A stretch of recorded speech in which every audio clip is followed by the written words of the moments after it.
qarşında qapanıb səcdəyəmən. Yalvarıram ilahi, bağışla rəhmətinlə. Göz yaşım axır səssiz, torpağa düşür dualar. Sən bilirsən halımı, qırıq qırıqdır bu qəlbim yar. Hudarım.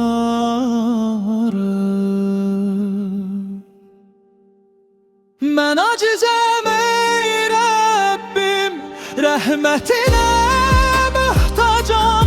Qapını üzümə bağlama, günahkaram, utanıram.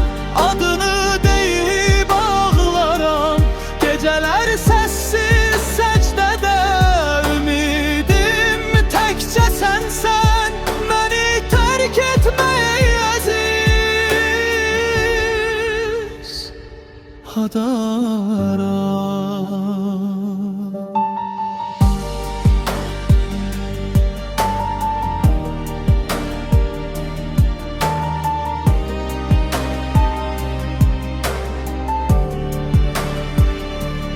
Dünya aldı ağlımı, unuttum bəzən səni.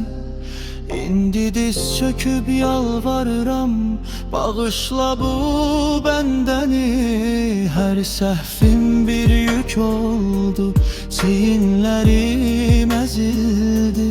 Bir baxışın yetər mənə, bu zülmətim dağılsın.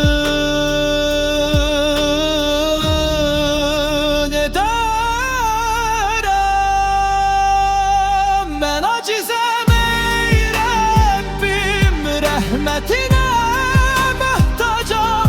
Qapını üzümə bağlama, günahkam, tanıram.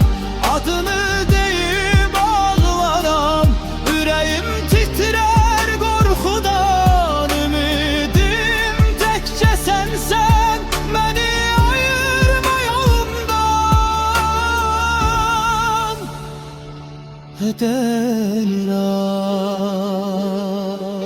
Ya Rab, üzüm qara olsa da ümidim nurundadır.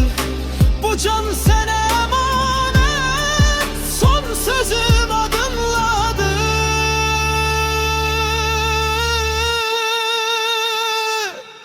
Ədəl-ilah,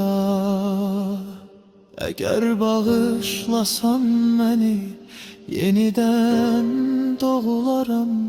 Səcdədən qalxmayaram, sənin yolunda çıxmaram.